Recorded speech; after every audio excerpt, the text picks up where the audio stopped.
there was this phrase coming out a few years ago, YOLO. You only live once, live your life, do things that you want to do because you only live once. And I saw a lot of people in our community specifically that like, yeah, you want the nails and the hair and the cars and all that. I was like, you need to have an asset, a vehicle that helps you do that. So came up with this phrase, grab the map, like let's YOLO, but let's have an asset attached to that so that we can not just look at, the superstars and the celebrities and broke people having these things, but we can actually grab the map ourselves. Let's own the assets and let's have all that stuff paid for by the assets. What's up, everybody? It's Jamel Gibbs. Welcome to another podcast episode. This is the Business and Investing Podcast where you learn all things business and investing related. Today, we're going to talk about a topic that is near and dear to me personally, is a business strategy that I personally use. And I think everybody who's really looking to make an impact in their real estate business need to implement this into their business as well. This is a real wealth builder when you operate your business the right way. And our special guest has been doing it for about 6 years now. He's killing it in his particular market, respectively. And he's also going to talk to us about scaling this type of business and doing it on a massive scale. Some people think they understand what scaling is and they think they're ready for it, but are you truly ready for it? So whether you're looking to scale or you're just getting started in real estate, you're going to benefit from this particular podcast. My man, John Crutchfield. What's up, brother? Man, I'm here, and I'm with the Jamel Gibbs, man. I can't believe I'm on this podcast, REI Education Academy. Is that right? That's right, man. It's a pleasure to have you, man. I know we recently met through a mutual friend. I was actually on his podcast as well and on yours, man. And I appreciate you jumping on mine and just looking to continue spreading the information that people need in order to be able to take their life from where they are right now to where they want to go, and doing it amongst like-minded people, man. So it's a pleasure to have you. Why don't you tell everybody a little bit about yourself, man? Well, first of all, let me tell everybody that I binge your YouTube channel, man. And my VA, like, she's asking for instructions on like how do I want my YouTube channel to look? I'm like that one right there. Like that's the example. But yeah, man, I'm John Crutchfield, 34 years old. I primarily invest out of Tupelo, Mississippi, but I'm also in the Dallas, Texas market. Like you said, 6 years in the business, but really 3 years of the last, like really just ramping it up, starting to buy, multifamily properties, packages of homes to really scale up, learning a lot of lessons. Former teacher, taught math for 5 years, former middle school principal, former high school principal, and just was kind of headed down the traditional career path, go to school, go to college, keep getting advanced degrees, make a little bit more money, but spend it all and still be broke. And my wife kind of just hit this button in me that at the time I didn't think was going to be great. I thought I was taking a huge pay cut because she was like, you got to spend more time with family. You got to give us more of your time. My son's, he's 9 now, but back then he was 3 years old. He was that kid on the sideline at the high school football game on Friday night because dad had to work the game. And so finally she says, hey, look, you got to be here more. I take the pay cut, quit the principal job, get into like a kind of a role where, man, I'm so boring as a professor at Ole Miss and just so boring. Things move so slow, like making very little money in comparison. And I thought it was the worst thing in the world until I realized I was going to have enough time to do something else. And I tried one business where I did some consulting, got on the road, started like training teachers and groups of teachers. Hold up, you back on the road again. You back missing family time, like figure this out. And I remember sitting down with another real estate investor, great mentor of mine, actually an elder at my church who had 30, 40 properties. And he said, look, this is what I'm doing. He showed me what he was doing. And I don't think he had any idea that I was going to push the go button like this. But he showed me what he was doing. He's like, if you can run a school, you can run a business, and this will be the best thing you've ever done. And so 6 years later, like, I like the word you use, semi-retired, like certainly, shoot, 10 o'clock the last couple of days, I've been bowling. That's what I've been doing. So managing the team, manages my properties, growing pains for sure. But my business today looks like, I do what I want to do. I get up when I want to get up. I do the deals that feel good. I went through that season of doing every deal that would come across my desk and like having 10 contracts under contract at the same time and having to push them out because I didn't have enough money to get them closed, or trying to figure out how I was going to get them all done in time. And now I do the ones that feel good. I pass on the ones that don't feel good. And really getting into that season where I feel like I can live a life that's designed based on my real estate business, right? So you basically pick the low-hanging fruit at this point in your business, man. Man, I do what I want to do. I do what feels good. And it's kind of cool because when I was a principal, like making six figures, good money at the time, I was like, in 30 years, I'm going to be able to retire and I'm probably going to have $1 million. My wife works too. So I'm like, she's probably going to have her $1 million. And we put them together, then we're going to be able to like have our house paid off and just get a little income. And that was 30 years though. And never thought in a second that you could do it in real estate investing within a 5 to 6 year period. Absolutely. Just totally life changing. Absolutely, man. I tell my listeners all the time, 3 to 5 years is really all you need in order to really be able to retire in real estate. If you really put in that time and effort over that, let's say a 5-year time frame, and you understand what it is that you want, you could create anything you want in this business, or at least get the jump start to be able to go into massive things if that's what you choose to do, man. So what are some of the obstacles that you faced over the last 6 years building your portfolio? Man, we're gonna talk for real, or we just gonna let's talk for real, man. Let's make it happen, man. Biggest obstacle is mindset. Biggest obstacle is not having a mindset of an entrepreneur. My dad still works for the state of Florida today. My mom's a school teacher, and they provided me like with a great sense of work ethic, a great sense of like character, faith-based foundation. My dad and I talk every morning for about 15, 20 minutes, and we laugh about this now. What he didn't provide was an entrepreneurial spirit. Like all of the poor dad, for those of you who have read that book, everybody, right?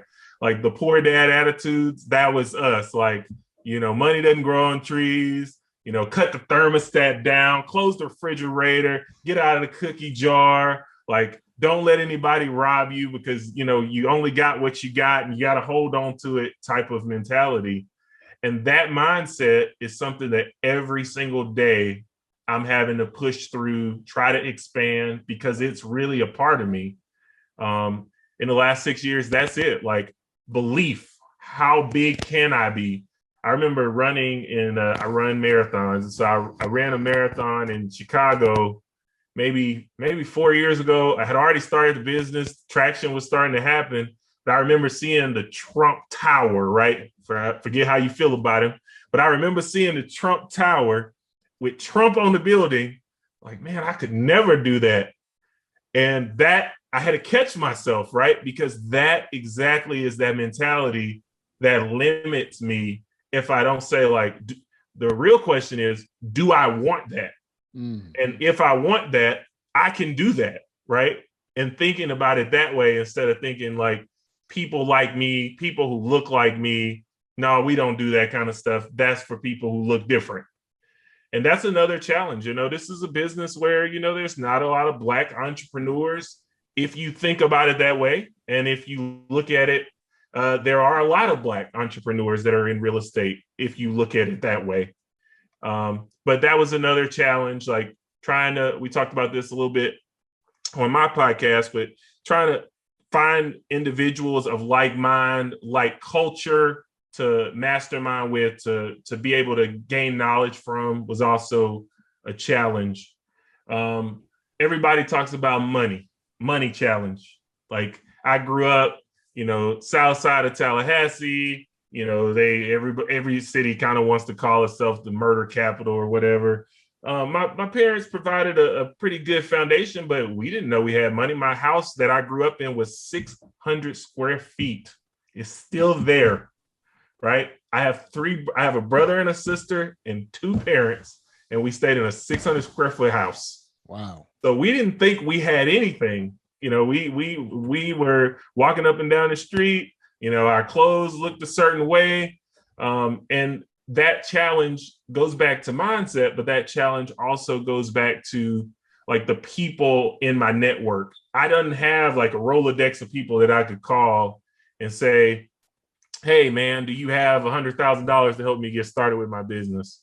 My parents today they've never invested a dime, in my business. And so those challenges are real, right? Yeah. I got started, my first property that I would say, like, I really started saying I'm going to make a business out of this. Like, I had to get a business owner that I knew, wasn't even my friend. He was kind of somebody that I just knew would do it, to swipe a credit card and give me the cash. And I had to pay him a fee so that I could close on my first house. Crazy. I think we've all done that, man. That's crazy. Crazy strategy, Yeah. But I had to do that because I didn't have the what we like to call like the resource, the social capital. Mm-hmm. I didn't have a friend that just had it in their checking account like it was nothing. So let me ask you this, man. We come from similar backgrounds, from different places. I actually just recently purchased a property in Tallahassee creatively, but we come from similar situations, right? None of us had money getting started. What do you think the common denominator is between you and I? You know what? It's a grit, right? It's a whatever it takes mentality. It's a like not taking no for an answer mentality. And like, I don't understand the give up part. Like, I don't understand the failure part. I had a guy yesterday, like, who was it? An investor. He asked me, we're looking at a deal doing a 48 unit in Montgomery, Alabama. And he's going to do the investment financially. I'm going to do the operations. But he was like, well, I want you to have some skin in the game, because if you don't have any skin in the game, you might just walk away from the deal and leave me holding it. I was like, hold up.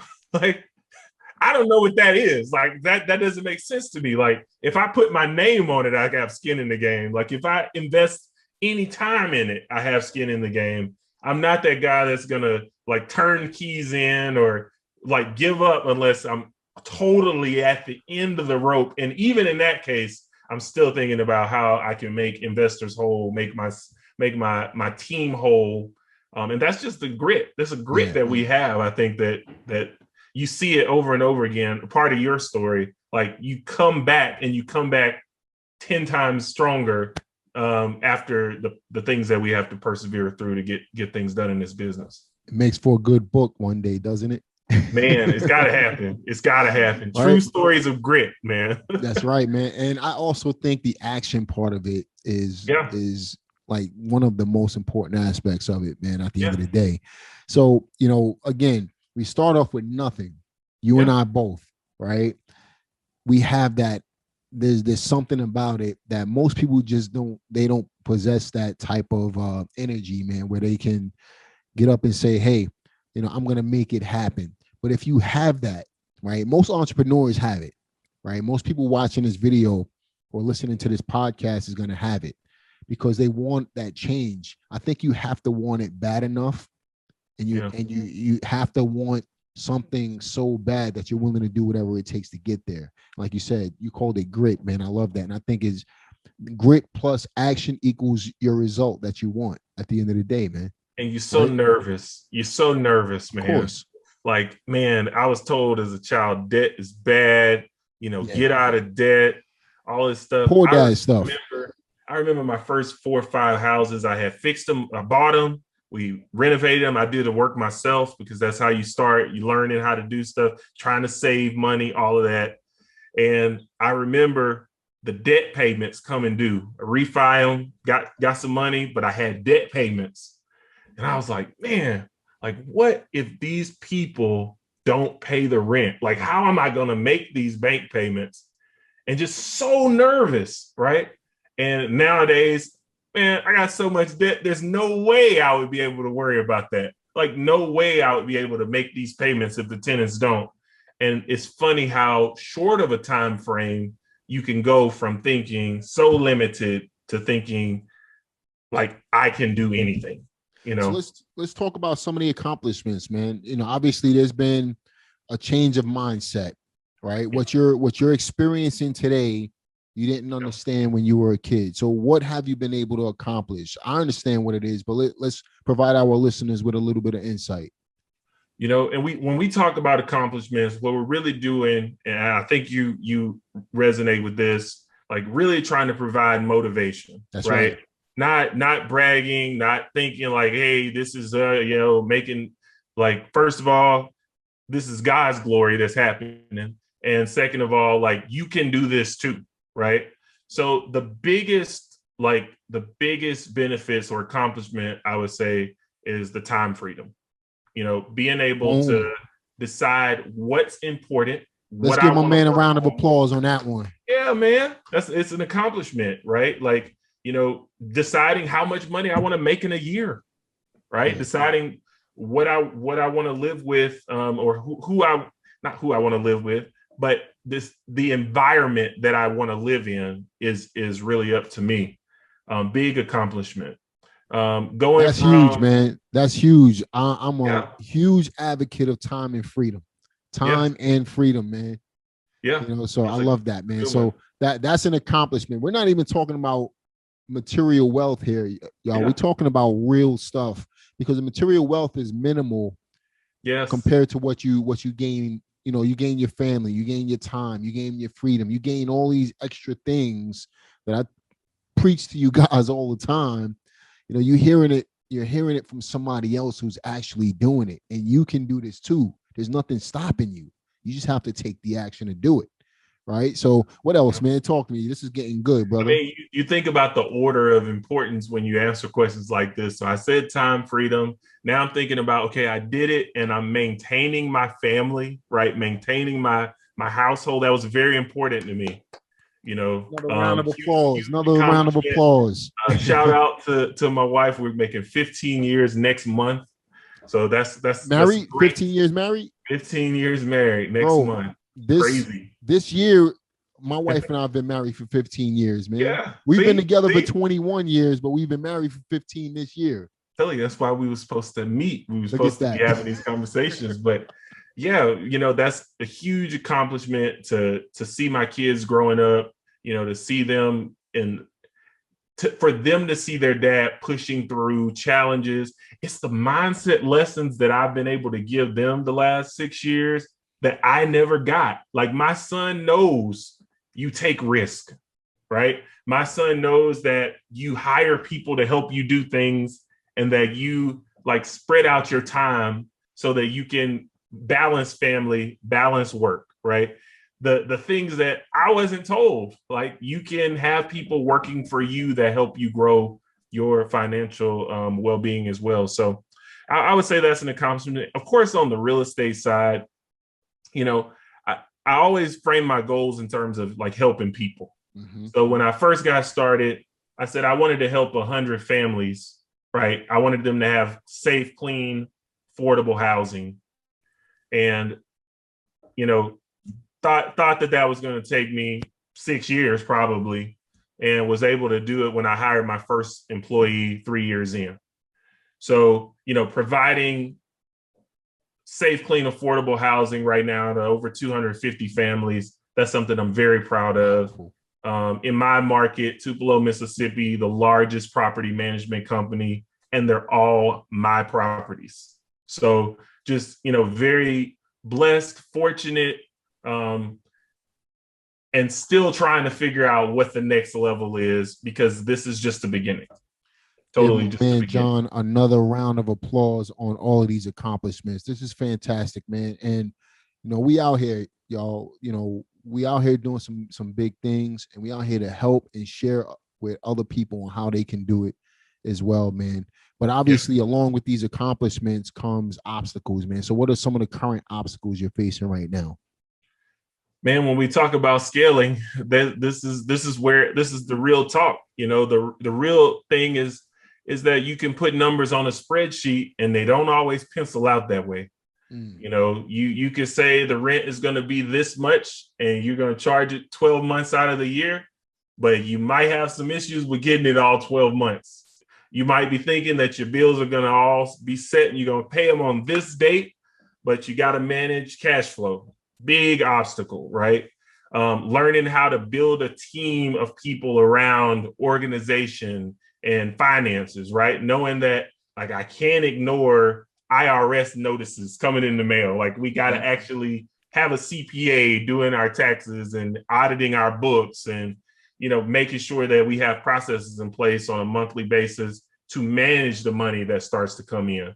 Things like that, obstacles in the way, like having to figure out how do I adjust to these barriers and then how do I push forward. Managing employees, like it's totally different when your employees have a bachelor's degree, they've went to school for so many years to get to do what they're doing.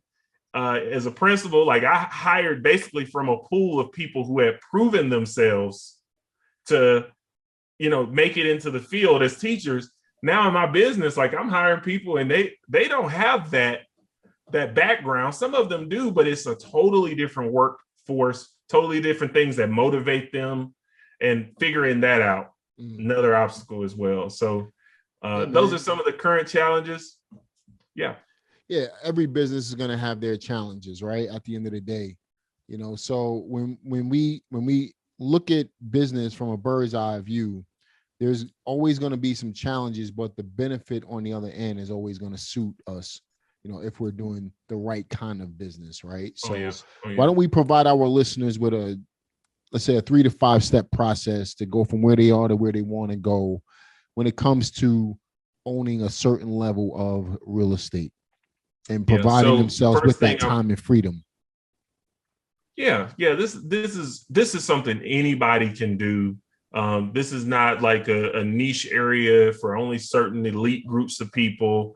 I like to say 3 steps, right? The first thing is you got to get an education, right? You've got to find a mentor, find materials that you resonate with, and you've got to know the business. You got to know the types of real estate you can get involved in. You've got to be able to decide what types of assets you want to participate in. You got to know your market. You've got to get an education. That's the first step to this.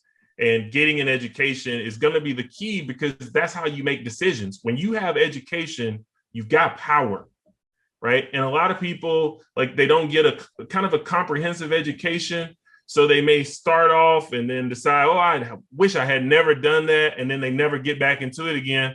And I'm like, well, you got one rental house and you got it in an area where you wouldn't even want to walk down the street and you decided that real estate wasn't for you, right? You want to have a good education to get started.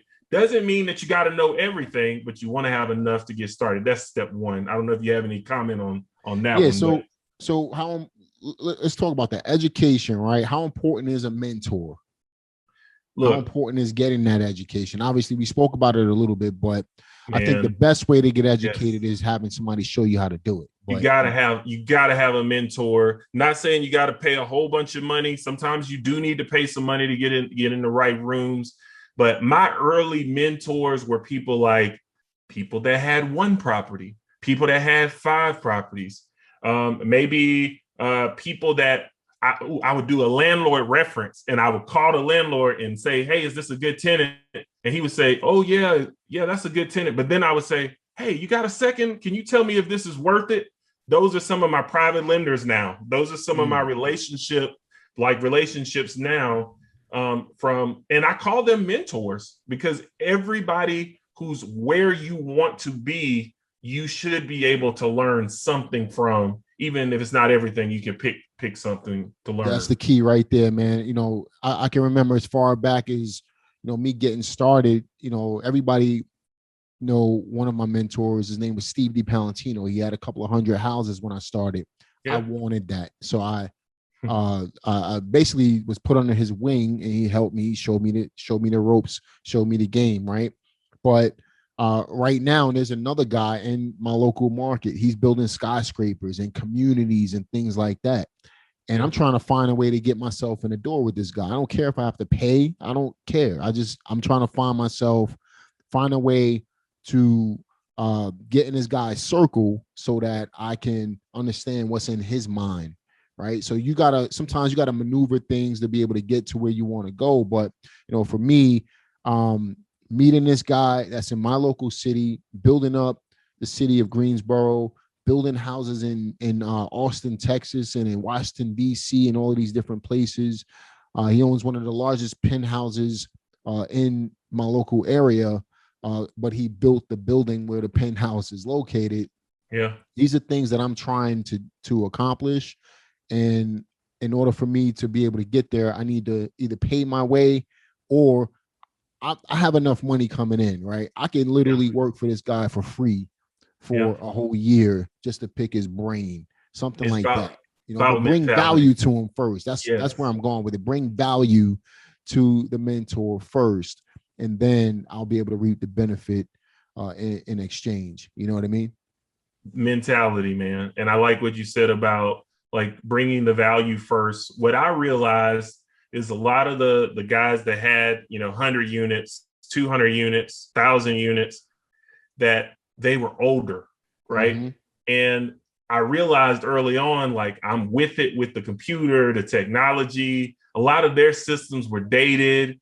And I realized that when I would ask them stuff about how they run their business, like, a lot of them were still going door to door collecting their rent, right? And they would ask me, like, how I'm collecting my rent. And they were like, oh, I never thought about it that way. Mm-hmm. Like, I never thought about using systems or online or, taking it to where I don't have to go to the door and sending them notifications. Like, we get all these emails with property management tips and what's going on in the news, and just sending little text messages to them saying, hey, did you know this was happening? I remember last year during coronavirus, they were watching the news saying, the courts are closed, no evictions.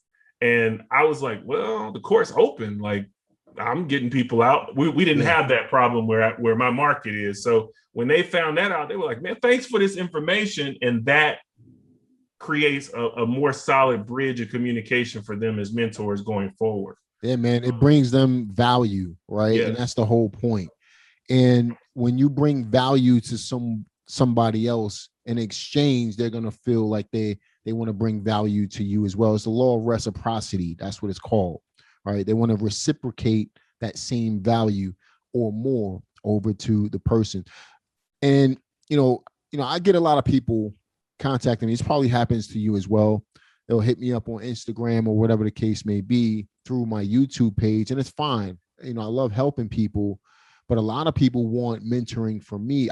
Obviously I don't have the capacity to mentor everybody, but it's always a give me or what can you do for me attitude versus how can I help you, Jamel, in your business. And then in exchange, I can get something in return. It's always can you help me? Or, it's always about them versus about me. And you have to think, and I'm not saying this to be facetious at all. I'm just saying this for education purposes, right? I've been in the business for 20 years.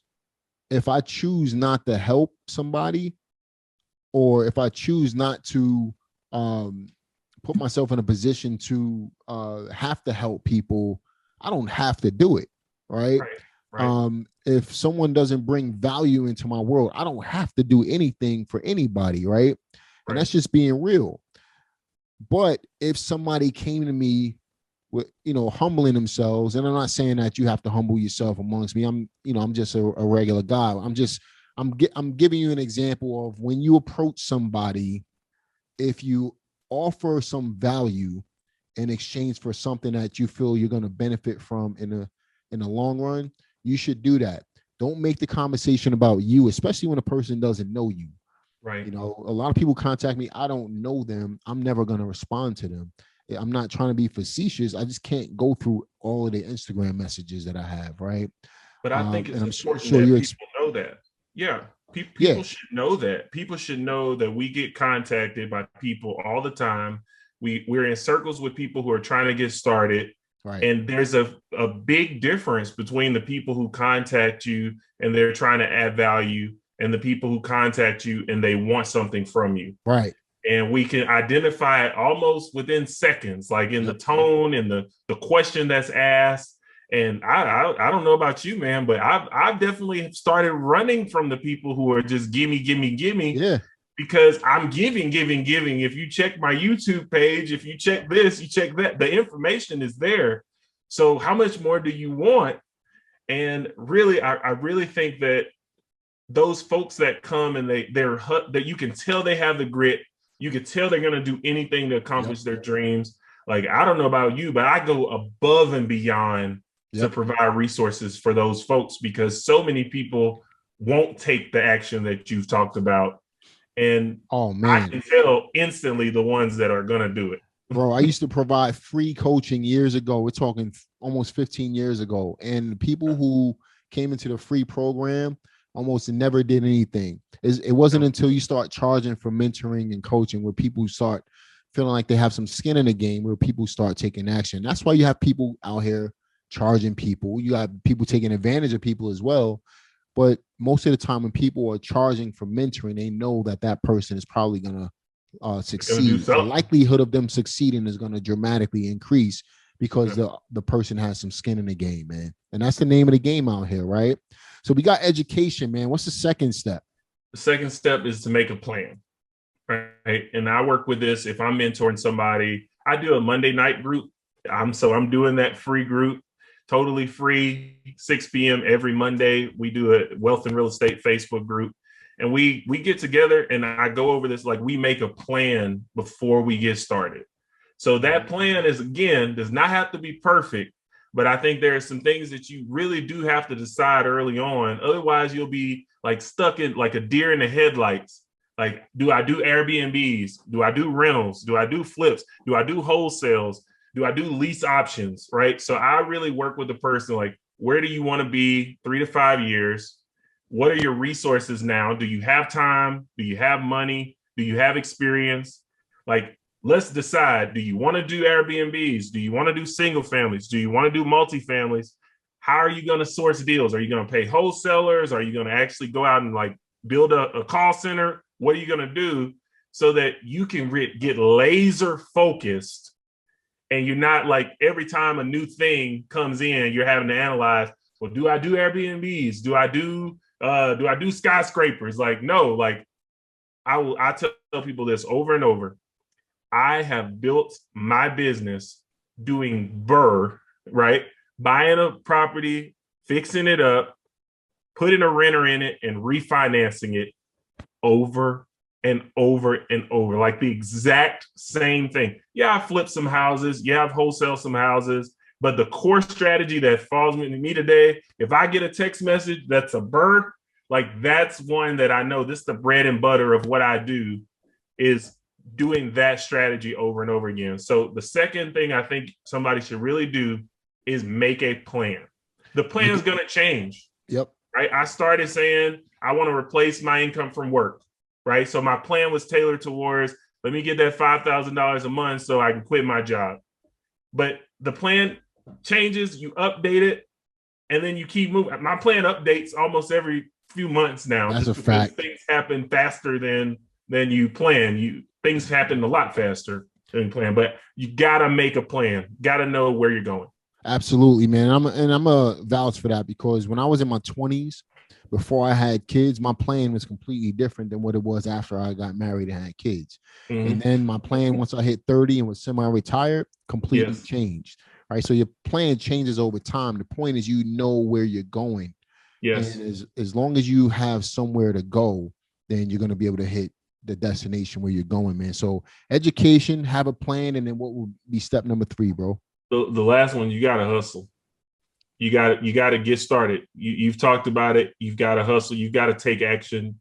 And it is a grind. When you're building something in the beginning, it is a hustle. And depending on how your circle is, the people you have around you, there are going to be a lot of people that don't get it. They don't understand it. They don't understand why you don't do the things you used to do. You don't waste time like you used to waste time. I mean, shoot, when I was teaching principal, I used to go fishing all the time. I used to, what else? What kind of other stuff I was doing? I shoot, play poker online, just wasting time, like watching TV, y'all. Just watching TV for no reason. Like, let me just come in the house and turn the TV on. No reason. I'm just gonna watch it. Right? That's a good point too, man, because you think about it. You said earlier, you mentioned 30 years it was going to take you to be able to retire, right? Yeah. Then now you're talking about all of the time you were wasting. Imagine if you would have condensed that time, what you're doing right now with your business. Yes. You're basically taking a shortcut, right? Yes. But that action is a hustle. And I do see that sometimes where people want the end product without realizing, like, for a season of your life, you're going to have to give up some of the things that you might not want to give up. You know, I tell my daughter, she's 7 and she hates when I start saying this, but she ends it every time. You know, sometimes you're going to have to do things you don't want to do so that later you can do things that you want to do. And that period is not as long as you think. You can do anything for 3 to 5 years. That's right. There are some things that I did 3 years in, 1 year in, especially before I had employees, I would never want to do again, but I had to do them to get things off the ground and get things rolling. And that action is that last part where you got to be taking action. And I like massive action, like not when we think about scaling, not I'm going to do one house and I'm going to look at it every day when I drive by it. But no, I'm going to do big stuff. You know, when coronavirus happened last year, I have to admit, like, I had over 100 rentals. I had over $10 million in debt, something like that. And I was like, man, these people are not going to be able to pay rent. I was real nervous. It wasn't until the first bank called me and said, hey, Mr. Crutchfield, you going to be all right? Do I need to extend your payments? Do I need to give you interest only payments? That I realized that because I had gotten so big, they needed me to do well, right? They needed me in order for them not to experience hardship. And so I'm a big advocate of scaling for that reason. You know, if I have one rental house and the AC goes out, it's a struggle on my personal budget. But if I got 10 of them, then I can pay for that probably out of one of the other cash flows. It's like it's like having a multi-unit, you know. Yes. If you got a 4-unit property, one person moves, you lost 25% of your income. But what if you have a 400-unit property, you're only losing a fraction of that versus one property, one person moves, you'll lose 100% of your income. But if you have multiple properties, it can help pay for the one, right? So, you know, we're talking about scaling a BRRRR business. And obviously there's a lot of moving parts to it. If we had to summarize all of this, what would you say it takes to scale a BRRRR business? All right. I like to focus on mentality, right? The biggest mentality shift is that the leader of the business, you are the CEO of your business. You have to be thinking about the $1,000 an hour tasks. You cannot be swinging the hammer. You cannot be answering the phone calls. You cannot be talking to tenants, right? These are the things that I started off doing, which I'm glad I started off doing them because I now know how to train my staff. But when you start talking about scaling, like you're thinking about finding money, finding deals, right? And you're thinking about the $1,000 an hour task and everything else gets delegated. So you think about how I can design systems and processes in place so that I can plug, you know, anybody into this seat and my business keeps rolling because I'm focused on scaling. And my team, they kind of laugh about it now because like they're trying to catch up to me coming into the office saying, here's 6 houses, we're buying these next week. Like, I'm not thinking about literally now, like, I don't think about the rehab. I'm not the person that's going to develop the scope of work. Like, everything gets dropped on somebody else because my job is to find the money and find the deals. And when you can get into that space of $1,000 an hour task, you can really start scaling. And you were able to pick up 250 rental units in 6 years, was it? Yeah. And I would actually say probably 200 of them have been in the last 3. So really able to pick up a lot of rentals from using this strategy of buying distressed assets, fixing them up, renting them out, and then going to the bank saying, look at the value that I have created, and taking that money and not buying yachts. I don't own a yacht. I don't have like this crazy multi-million-dollar house. I drive the same truck that I've been driving. I take that money and I buy more assets. My wife calls it an addiction to buying more rentals. I get a refi check. Yeah. You know what that does, man? It allows, it supports your lifestyle. So if you chose to live a certain way, you could do it because you're continuously living off of the cash flow and not the asset money, you know? Exactly. She's like, hey, you want a boat? I'll see a boat on the road. And I'll be like, man, that's beautiful. That's beautiful. And I'll be like, well, but I want to add to my cash flow a bit more. Right. I could do it, but I'm like, man, I could probably get 5 more rent checks. Yeah, man. Yeah, for sure, man. Yeah. So obviously there's a ton that we could talk about, right? Where can our listeners get more information from you? Hey, I'm on YouTube. You can search the Grab the Map podcast. You can also find me anywhere that podcasts are there. I do a monthly meetup, 6 p.m. Monday nights, totally free, like no pitching, nothing like that. We just talk real estate. Lots of people get on there and we just talk about doing deals. Usually there's a topic of some kind, and then we do Q&A for new folks. But you can also find me in the Wealth and Real Estate Facebook group, pretty active in there, building that community. Would love to see you in there. Big networker as well. So you can reach out to me. Sometimes I don't reply to them all. I'll usually say, hey, come to a Monday night. That's the way that I kind of free myself up from all the individual contacts, but would love to see you or connect with you further later on. Absolutely, man. Are you reading any books right now? Man, yes. Actually, this one is really, I'm sharing it with my kids too. It's called The Magic of Thinking Big. I got that book, man. I love it. And this one right here, like you could train your kids to like be president, because I didn't get some of this. And I know we run out of time, but it's 5 steps in here. It's 5 steps in here. Like just stuff like speaking louder, smiling big, walking 25% faster. Like, I don't know what the other 2 are offhand, but hey, man, if I'm teaching my kids, like, this is y'all summer challenge, you better not put your head down when you get in front of nobody, because this is going to make people see a confidence in you that's going to want them to do business with you. That's right. And this is a good book. I love that book, by the way, man. That's a great book. I definitely recommend. I'll leave a link to that book in the description box for you as well. Yes. Hey, if you had to provide our listeners with some last words, what would those words be? Hey, take action. Take action. And, you might ask, what does grab the map mean? I get asked that all the time, but really, there was this phrase coming out a few years ago, YOLO. You only live once, live your life, do things that you want to do because you only live once.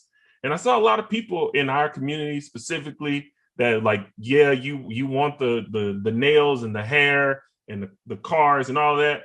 I was like, you need to have an asset, a vehicle that helps you do that. So came up with this phrase, grab the map, like let's YOLO, but let's have an asset attached to that so that we can not just look at, the superstars and the celebrities and broke people having these things, but we can actually grab the map ourselves. Let's own the assets and let's have all that stuff paid for by the assets. Good stuff, man. Jonathan Crutchfield Jr. Everybody, listen, I highly recommend you go ahead and check out his YouTube page. He's doing some big things over there. And absolutely crushing it in his real estate business. He's bought 250 units in the last 6 years. Majority of them were bought over the last couple of years. That shows you guys what you can accomplish if you just put your mind to it and you put some action behind it. So get out there, take massive action in order to get massive results. And if you guys want to see Jonathan again on this channel, so we could talk about anything real estate investing related, business related, whatever is happening in his particular business life, and you want to hear more information on that, be sure to leave a comment in the comment section if you're here on YouTube.